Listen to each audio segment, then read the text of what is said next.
was a mixed bag of a first date in Madison last season when Luke Fickell took over the Wisconsin football program, and now they are focused on all the small things up there in Madison. And if you're not picking up, I am making Blink-182 references because our guest today attended the Blink-182 concert up in Milwaukee last night. He is Jake Kocorowski. He covers the Badgers for Madison.com and the Wisconsin State Journal. Jake, how are you doing today, man? Really thrilled that you're here to talk about some Wisconsin football in Big Ten country.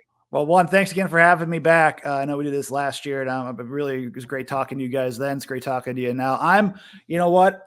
We talked about this before. I got the caffeine rolling through my system. Maybe the Diet Pepsi. I have the pure syrup hooked up as an IV through my veins. Perhaps some pre-workout for my workout later, or just taking it just to stay awake so I can finish some articles for the State Journal and Badger Extra coming up soon. But no, we're doing great. Relived my youth.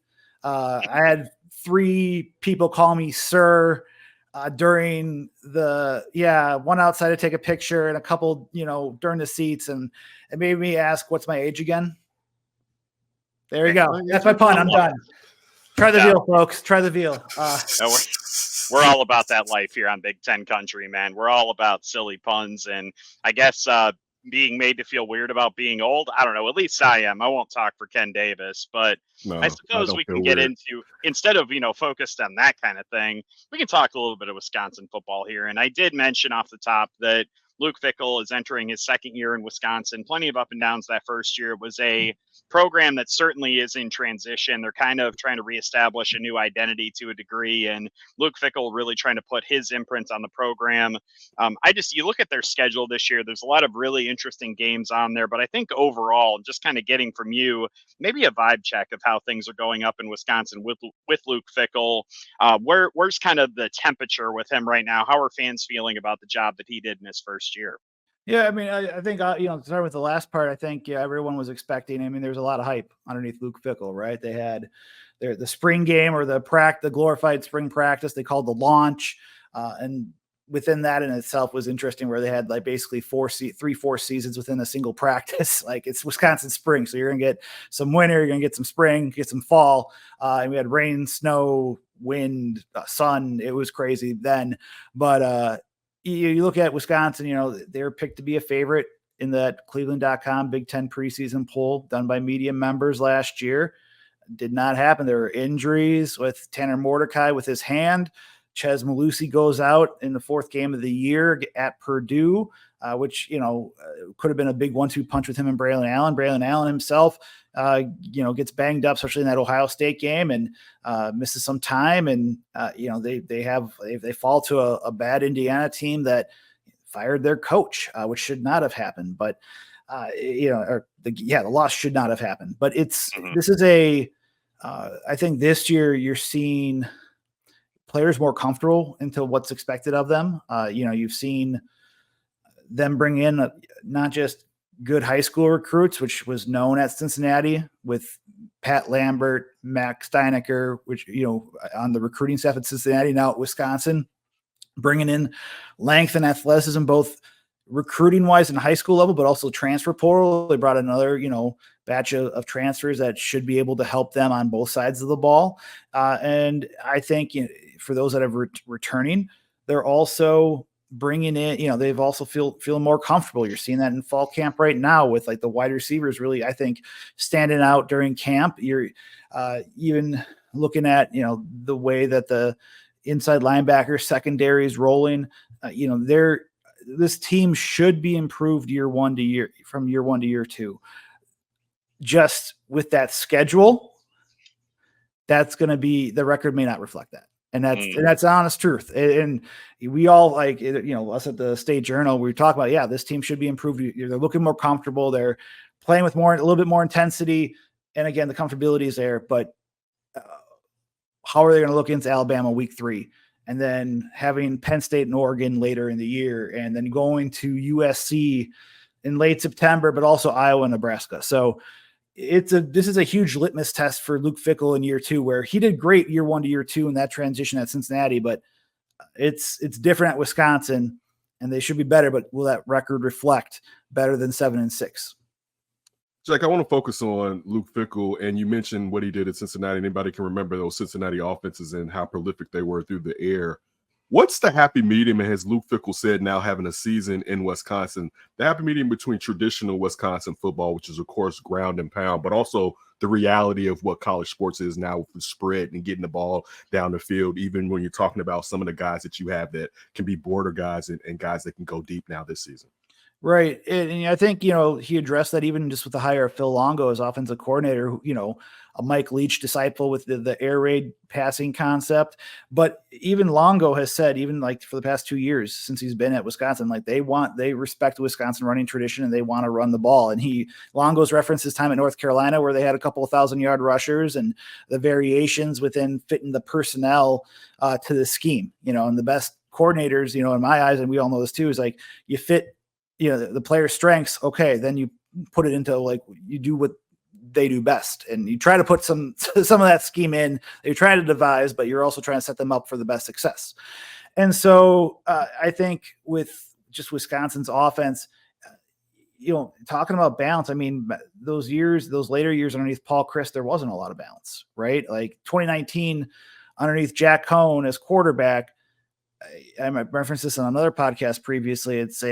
You had Jake Ferguson, who's with the Dallas Cowboys. You had, a couple of receivers that have played on NFL teams, recently in that offense and making plays and being as balanced as possible. But they still had Jonathan Taylor, who, All-American, Doak Walker award-winning back, and that still drove the offense. And so it's within this, they still want to run the ball, and they have, I think, a very good 1-2 punch if all can stay healthy. And Ches Malusi, and then the Oklahoma transfer, Tyree Walker. And Walker has been a pleasant surprise for the Badgers. They have to be very happy with just what he's doing as a kind of a stocky back at like about 5'9", 215, 220-ish, I think. But he is explosive. He can pass block. He can catch out of the backfield.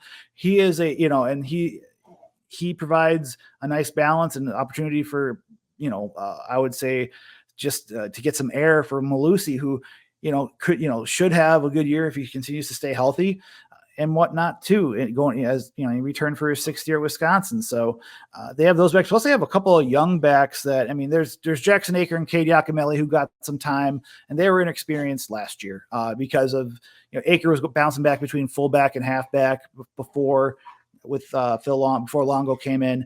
And then Cade Yakimelli actually in the 2022 season started off as a safety before transitioning mid-year. So he was still new as a running back, in the second year as a Badger. So with Wisconsin, it's, they also have they have 3 true freshman backs that have shown nice play so far this fall camp.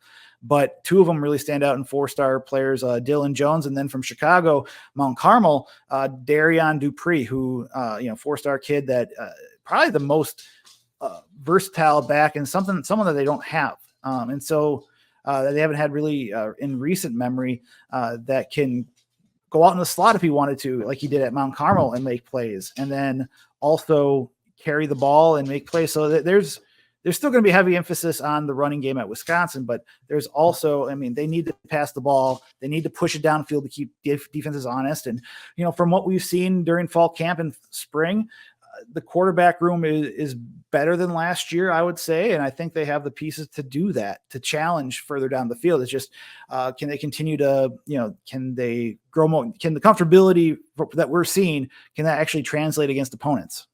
Shout out to Sorry, I had to. That's all good, buddy. I was going to ask you about that quarterback room because I know that this is the second year in a row you've kind of had, I don't want to call it like a high profile transfer, but certainly one that a lot of football fans are familiar with coming into the program, in Tyler Van Dyke. And I was curious to hear from you, Jake, how you do you feel like there's actually going to be a competition there, as Luke Fickell indicated, which direction he's going at quarterback? And what do you think that Tyler Van Dyke brings to the program that perhaps Tanner Mordecai did not last season when he transferred in? Right. I mean, I think, it's been a competition. Braden Locke's been pushing. He's a redshirt sophomore. You saw him in limited time when Mordecai was hurt last year.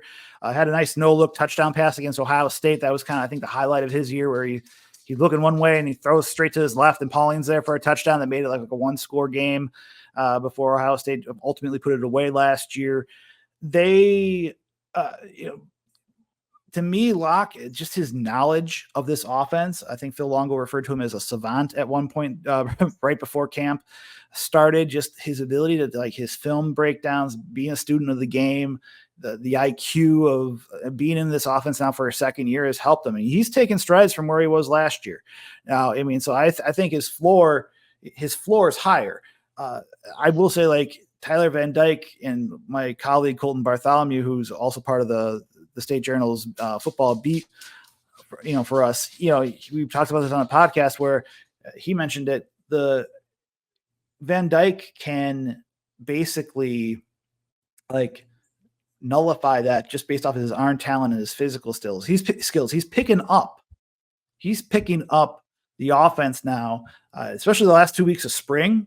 If you would have told me 2 weeks into spring ball who would have been starting quarterback at that time, I would have been like, well, I think it's Braden Locke, because it's a transfer quarterback. He's slowly moving in and getting used to things, getting used to chemistry. You can throw all you want on air, routes on air, all you want, but until you get 11 on 11 and you're throwing against a pass rush, you're trying to, wide receivers going up against DBs, it's hard to simulate without practice. But the last 2 weeks of spring practices, I felt took huge steps and huge strides, maybe, half step to a step ahead of Locke.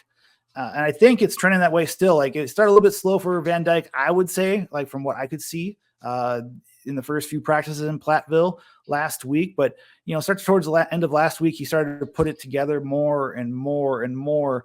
And Van Dyke, I think he has that ability where his arm talent, I feel like that's a buzzword in the college football world, but the arm talent, he can spray it to different places, parts of the field, and it's strong throws to the outside and throwing an out or a comeback or a corner, to a part of the outside part of the field by the sideline where only a receiver can make the play. He can do that. It's a strong enough arm to go over the middle.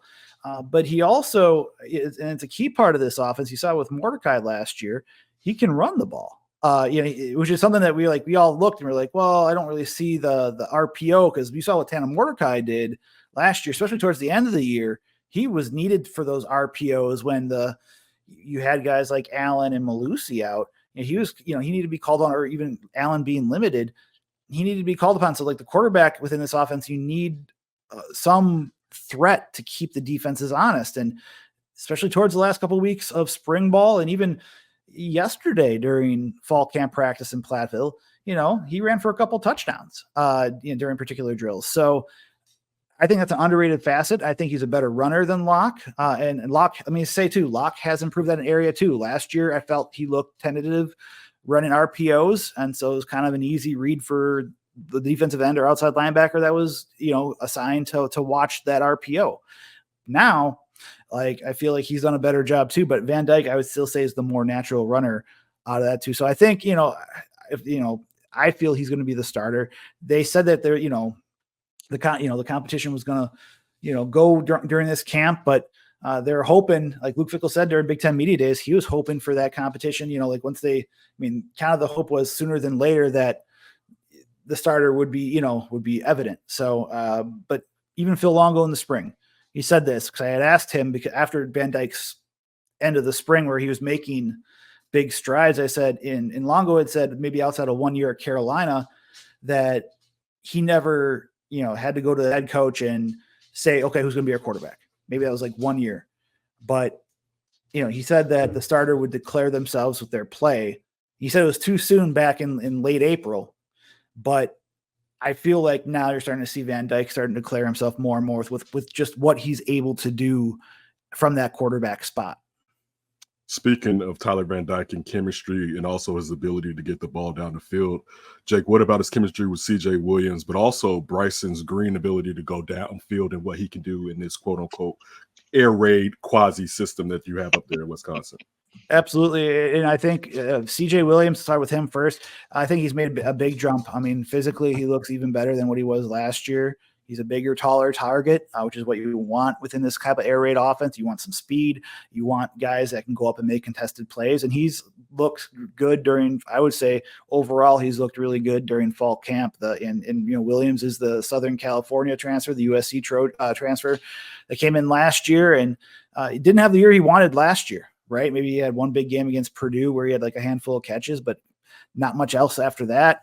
I think he has the ability to, I think he's going to be stronger. I think he's in that spot along with Vinny Anthony II, who's a speedster, former prep track standout down in Louisville. Both those guys I think are competing for the wide receiver 3, the starting position, the second outside receiver position, because Will Pauling will be in the slot as a starter. And then you got to talk about Bryson Green. I mean, we have this thing at Bad Direction in the State Journal for each practice called our stars of the day. And Bryson Green, we didn't realize this when we recorded, but Bryson Green was a repeat star of the day, through less than 2 weeks of camp, because of just his ability to catch the ball, go down, dive it, get to the sideline and make sideline catches, his awareness on the field there, and just his ability to make contested catches. And that's something, especially within this offense, you're looking for players to go up and get the ball and get, not just have them be 50-50 balls, but be 70-30, 80-20 balls. And I think that's what you can get out of Green as long as he stays healthy. And he has this fall camp and he's looked good. And so that's a promising sign for Wisconsin when it comes to this type of offense, and having the arm that Van Dyke does, continually getting that rapport, that could be a threat, especially again, keeping defenses honest. So it's not a thing where, even last year, you have defenses look for the run because, the offense was just kind of out of sorts with Mordecai's injury and Locke still being relatively young at the quarterback spot. But even, I would say even with the slot with Will Pauling, who was I think second or third in the Big Ten in receptions, was only 5 catches away from tying the single, or he was right around 5 receptions away from being, a single season holder for, receptions in a single year for Wisconsin there. But Trech Kekahuna is another name. He's a redshirt freshman receiver that stood out in the ReliaQuest Bowl against LSU, and similar build and similar mentality of getting work done. And I mean, it will be very interesting to see just the combinations they can do at wide receiver that could stretch defenses and hurt them, and stress them to the point of finding the mismatches and making some big plays down the field. They've had some issues keeping offensive linemen healthy at Wisconsin the last few seasons. I think it was Jake Renfro right last season had kind of a bad season with that. He had the stress fracture. Yeah, my memory is just going in my old age, but wanted to kind of ask about the health of that offensive line and kind of the composition of it between him and Jack Nelson. Feels like this is a group that's got a lot of really good experience in key areas. Do you see that being a strength of this offense, the quality of that offensive line and some of those returning kind of veteran guys? Yeah, I think the veteran guys like the starting 5 right now. And right now, if the season were to start today, I would say you're looking at left tackle Jack Nelson.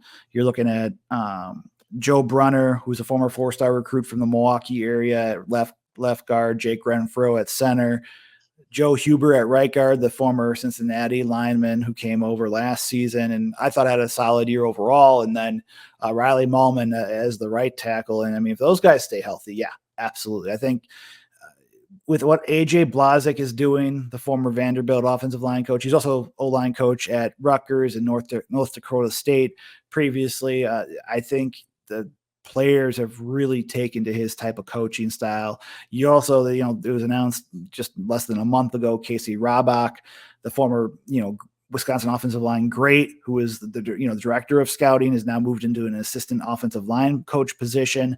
And so those two are, Blazik talked about calling them a tag team. And I love pro wrestling. You guys are from, the Chicago area. It's pro wrestling. This is the Midwest AWA country. So he's talking about we'll jump in the ring with everybody. I'm like, that's right. I'm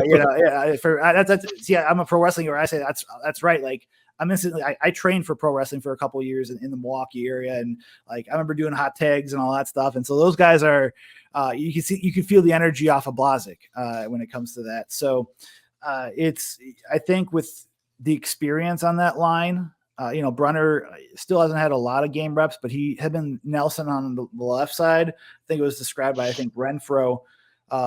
I think it's what Jake Renfro said recently, or at least it seems that way. You have 2 bruisers and Nelson and Brunner on the left side. And then on the right side, you have 2 guys, playing chess, and Huber and Mahlman. They're still nasty, but there's also, you can see the little difference in personalities, but if they can keep healthy, which it's football, right guys? So something's going to always come up. I think they're going to be okay. The depth is something that, they've replenished with true freshmen. They had a couple of transfers with Leighton Nelson from Vanderbilt, but he suffered an injury before camp that we don't know, just how long he'll be out. That's yet to remain to be seen. He hasn't practiced in team reps. He's been off on the side doing rehab work during the fall camp practices so far in Platteville. But he could have been someone that could have been back up for a tackle position, right? You look at a guy like, Joey Okla came from Illinois. He's more of a preferred walk-on, so you haven't really seen too much of him in the first two, the first or second team offensive lines. But there's been a lot of really, some true freshmen stepped up. They signed 5 players out of that 2024 class. They're very high on Kevin Haywood, who's their highest rated recruit in the 24 class. They also signed 5. They have 5 commits for the 25 class that are supposed to play offensive line too. So they're trying to restock that depth. If they sign all 5, in was it early December now with the early signing period changing, but this is if there are injuries, that's where it's going to be interesting to see. Can Kevin Haywood, that, one very close to being a 5-star kid, who did well in the All-American Bowl, can he, and they love him and his potential, but can he, as a true freshman, if something happens, can he work in if needed be? It's kind of a break in case of emergency situation. Or can Joe Brunner swing out to left tackle that we saw during spring camp, and then you bring in someone like JP Benchwell, who himself was a 4-star lineman in the 21 class, but really hasn't done too much since coming to Wisconsin. So that's going to be the interesting piece going forward. And can, some of those freshmen speed up their training, their IQ, get used to the college. And that's a huge ask, right? For a kid that's still, there's only, Haywood and Colin Cubberley were the 2 true freshmen that enrolled early. So they got a chance to go deep into the, drink from the fire hose, if you will, during the spring practices. But, now for those other 3 that came in, there's Emerson Mandel's a really interesting kid that I think probably plays better on the inside, but he's been at right tackle with the second team offense. He's more of a bruiser that came from a triple option offense. So can he learn how to pass set more and do stuff like that? So there are some questions, but I like the starters and I like what AJ Blazek's done. And I think there's a change in attitude, and I think there's a change. Just you can feel with what they're doing underneath Blazek and that offensive line that, again, staying healthy, that's going to be, that could be one of the best of the Big Ten in terms of offensive line units. If there's injuries popping up, we'll see how, their mettle is tested, whether either trying to, you don't want players playing hurt, but, if those behind them, can those younger guys or less experienced guys step up? Luke Fickell has put an emphasis on the outside linebacking rotation performing well. What are the expectations this season for Daryl, Leon, and John, and also the 2 freshman outside linebackers, Jake? Yeah, right. It's been that's along with the inside linebacker group, I think, are the 2 key positions that's really changed for Wisconsin since from last year. And in the numbers and the roster show it too. Let's start, even with the outside linebacker room. They bring in Leon Lowry a junior from Syracuse. They bring in John Pius from William and Mary, and he was an FCS All-American, Pius was. And you see the get off on both guys. They're putting pressure from spring ball to fall camp. They're putting pressure on offensive linemen on both the first and second teams. Daryl Peterson, in my eyes, though, was the most consistent pass rusher. And that's saying something because Pius and Lowry, I remember going back through my notes in the spring being like, sacked by Lowry, sacked by Pius, sacked by this, and it's not, some of them were against first team, some were against the second team where the depth was, in context, depth in the second team wasn't necessarily all there. But there was, Peterson was probably the most consistent pass rusher in the spring, and that's saying something. And you're seeing him, I think, with just what the combinations they can do. Like Matt Mitchell, the outside linebackers coach and special teams coordinator, said that it's like 1A and 1B with those guys when you include Aaron Witt, who has also been out for a part of camp. But it sounds like they, the expectation was, at least according to last weekend from Luke Fickell, was that hopefully he'd be back in the next, 10 to 12 days from that point. So, and we've seen Aaron Witt doing some rehab work on the sidelines. But so those are guys that are, even coming into the season, like in spring ball, like one of my questions I had in one of my takeaways posts was like, outside linebacker room, depending on how many they want to use, it's still not as deep as I think they'd want it to be. And so looking for that fifth guy, would fall on someone like a true freshman, right? It's and you're looking at someone like, Thomas Heiberger, they're very high on and whatnot. Now, he suffered an injury. We don't know exactly what or how long he'll be out, but I mean, he put himself in position before the injury to play, and he's bulked up. He was an early enrollee. We'll see just what comes. We'll see going forward.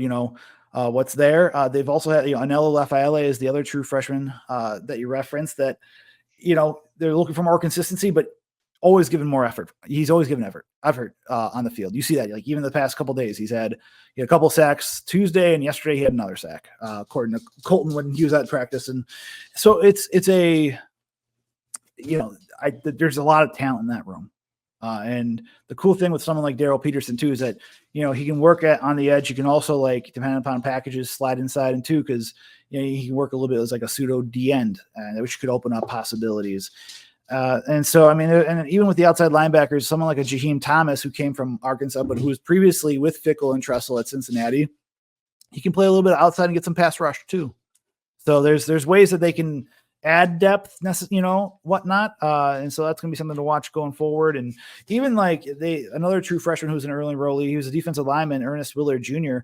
The past few days, has worked at outside linebacker, and he's got twitch and athleticism out on the edge where, we'll see. Just, I think Matt Mitchell said he's cautiously optimistic after 40 hours of working with Willard. I'm not sure, again, like we'll see just what he could be asked of, but I mean, they at least have a solid 4 at that outside linebacker position with Witt, and then Lowry, Pius, and Peterson. And then, I could even say 5 if you want to say put in Jaheim Thomas, depending upon whichever type of scheme they're running. I've been paying a lot of attention to secondaries throughout the course of these conversations, and I think Wisconsin has a really interesting situation considering that Hunter Wohler and Ricardo Hallman both decided to come back to school for this season. Were you at all surprised by that? And then also kind of a secondary part of that question, how impactful is that for this secondary to have that type of veteran leadership and frankly that kind of skill? Because I do think that both of those guys could end up becoming pretty solid players in terms of an NFL prospect later on down the road.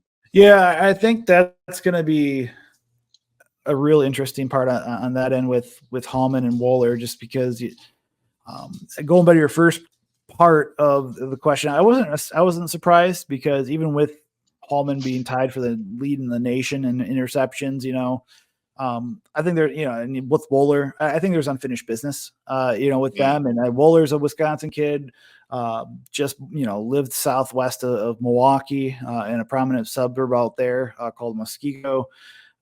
Wisconsin kid through and through. He was one of the leaders, in that group that kind of called out some of the players after the Northwestern loss, which really kind of helped turn around the season. And so it's kind of like he's one of those players that could help turn around the program when all is said and done, and help steer to where they want it to go. And I kind of view him as that type of player for the Badgers.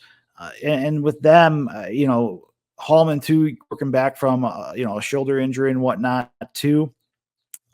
He's like this spring or this fall. He didn't really do a lot during the spring, but fall camp, he's one of those players where you don't see a lot of balls thrown around him, right? I don't really see looking and watching. I don't really remember a lot from being thrown. Like, I mean, cornerbacks will give up completions here and there, right? Like they're not perfect, it's and whatnot. But he's just been, again, really good. Wohler, not just a leader of the secondary, but a leader of the team, one of the leaders of the team. That defense, that secondary is deep, I feel. At cornerback, they have Nazir Forkurine, who really emerged during the spring as kind of the opposite next to Hallman on the other side of the defense. And they also brought in Toledo transfer RJ Delancey III, who, has shown up too during the spring. And there's some depth there with some of the players they've, brought in through the high school levels. There's 3, Amari Snowden and Jonas DeClona, Jace Arnold. And so then they have like some younger kids too. Like there's they signed 3 cornerbacks with the 2024 class. Two of them were ranked at least a 4-star kid by at least one service, but the one to kind of keep an eye on is just Xavier Lucas out of a American Heritage School in Florida, who was a high school track champ and like had one of the I think it's one of the fastest times in a 4x100 relay recently. And this is a play, like he's got the height and the speed, and like if everything gets picked up, maybe he can help contribute in some manner. And safety wise, Wohler, there's Austin Brown, who can also play in the nickel. I mean, maybe that's the one part I didn't mention. Like the nickel, the slot is such a key position now within these defenses with the spread offenses, with the 11 personnel, 3 wide receiver looks, 4 wide receiver looks. Max Lofi has really come back from injury and really asserted himself well in the slot, going up against Pauling and Kekahuna and others. And then Austin Brown can play that slot too if they need a bigger guy out there. But he's still athletic, but he's also a really good safety. And you also have someone like a Preston Zachman who's made some interceptions of late in the past week, and so he's someone that could watch out as well. So they are deep in the secondary, which it feels weird saying that. Remember, like back in the day, like, oh well, the offensive line not as deep. You're like, wait, what? This is Wisconsin. What's going on? But you also have like the second. I mean, Cincinnati's underneath Fickell and Tressel were known for producing really good secondaries. I think you're seeing that at Wisconsin. Not saying Jim Leonard's wasn't by any stretch, because Jim Leonard, had sent players to the league and as well. But you're seeing, I think there's a lot of depth within that secondary for Wisconsin, which is obviously a plus. Now, can they? I think the defensive lines look better, and I think they're going to be a solid group. We'll see if they can make some, game deciding plays too. I think they have the potential to do so, but we'll see how. I think the back end, and most of the front seven, I think it's going to be an improved defense. It's just injuries and other things, just how they respond to that. Jake, what's the realistic expectation with the schedule? I think Wisconsin probably has one of the toughest schedules in the Big Ten this season. You do, and I will say this, you have a vulnerable Alabama team that's coming in, so there's a chance perhaps, and I'm joking because I roll Tide all day, but seriously, what are the wins and losses would you expect for a successful season for Luke Fickell in the second year at Wisconsin? Oh, I mean, they'll tell you, you'll how do I say it? I think with Wisconsin and just what they're trying to do, I mean, they're going to tell you they want to win every game, right? They want to try to 13-0, all that fun stuff, but or 12-0, and then go and try to run the gauntlet there. But to me, really, I think with Wisconsin, I feel better than 7-6 would be a win, or 7-5, right? 8-4, 9-3 with this schedule. I think that's. I'm never one for moral victories, but I think with just who you have, Alabama is still going to be Alabama. Now they lost. I've been working on my opponent previews for our special newspaper section coming out later this month. Offense, Kalen DeBoer, it's going to be potent still. And underneath, Jalen Milroe, we saw what he did with Michael Penix Jr. I think can be really I'm intrigued to see how Wisconsin's defense stacks up there. But I also look at Alabama lost a lot of key players on defense. So what's next? Can Wisconsin in their revamped offense be more comfortable and better? Can they take advantage of those losses? Because we always say Alabama's going to Alabama, but this isn't Nick Saban's Alabama. Facts. They're still going to be good though. I don't want to discount that either, right? Where I'm just don't discount Alabama at all, but I think there's a chance, but they're going to have to play very darn good, right? They're going to have to play very, very good football, and we'll just see if they can pull that off. But the other thing, Penn State, I think Penn State maybe with vulnerable. Their defense is always going to be good, right? And then, but offense, can that new offensive coordinator from Kansas revitalize? The running game is, you have Nick Singleton and Katron Allen that are just very good football players, and Wisconsin had trouble stopping the run at times last year. Can Wisconsin bottle up that running game and then force Drew Allar to do something special? And we'll see just how Wisconsin, I know you have Julian Fleming, not receiver, but can others besides him step up? And then, Oregon's Oregon. That's going to be, Dan Lanning's done an amazing job there. in that regard. So, I think, and on top of that, I mean, you have to go to USC for the first conference game of the year. It's granted they have a week off between Bama and USC. So I think they are, I think it's advantageous to rest up and whatnot and scout more against the Trojans.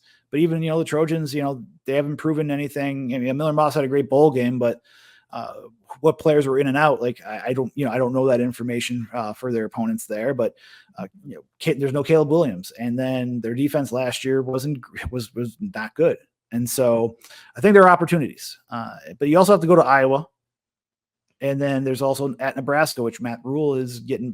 He's turning that program around, and they have a very talented young quarterback, along with some revamped players there. So it's even Rutgers, I'll say that too, where Rutgers, I mean, I'm still not sold on quarterback. They may, obviously getting Kurt Sriracha, from Minnesota, I think is a good thing for them, but Rutgers just looks more difficult. I think Greg Schiano's doing a good job there. So, I feel like there's no gimmies, right? Outside of maybe, the first two non-conference games, which I don't even want to call that gimmies because we've seen how college football is, but, I would say right now 8-4, 9-3. I think that's a success. I mean, if they get to 10 wins, if they get to 10 wins, that they'd be in consideration for the college football playoff, the way things are and the difficulty of that schedule. And so if they get to 10 wins, then we're talking, my Christmas time is no longer Christmas time with my family. I will be traveling likely. So but I mean, I think 8-4 would be, and 9-3 would be top end, like, really good. It'd be a good sign of progress. 7-5, even with the schedule, I would say would be close to that, but they don't want that. They want higher. Absolutely have to agree with that. I think that those are really good points you made about their schedule. And I do think that 10-2, I think even if they don't get into the Big Ten championship game with that record, I still think it would require them to get some really good resume building wins. And so I think that cannot be overlooked if you're talking about Wisconsin's potential shot at being in that top 12 this season. Jake, really thrilled to have you on. Really thrilled to see the coverage you've got coming up this season. Madison.com, you got the Wisconsin State Journal, all sorts of great things on social media as well. And giving us a little bit of an inside look from what you've told us at UW Platteville camp later this week. So be sure to check out that stuff from Jake. Thank you so much for covering Wisconsin football with us. And I would almost guarantee we're going to have you back on to talk about that Alabama game, because I'll tell you what, I think Ken Davis is going to really want to ask you a bunch of questions about the Tide and really kind of, get into that as much as possible, since he gets paid to talk about his favorite team this season. Nice. I'm actually rooting for Wisconsin. Oh, please. Don't lie to the people. Nick Ken. Saban is gone. Look, I'm telling you right now, I'm rooting for Wisconsin. I'm rooting for Ask me next season. You know what? I'm going to ask you on September 13th, because I don't believe you as far as I can throw you. So anyway, Jake, I'll let you get out of here before we get into a nothing but a squabble. Thank you so much for joining us, man. Thanks for having me, guys. You guys take care. We'll talk soon.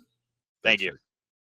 Congrats. You finished the video. If you want to build on that success, download the NBC Sports Chicago app. It's got highlights, exclusive insights, and push alerts tailored to you. Everything you need to be a real Chicago sports fan. Download it now.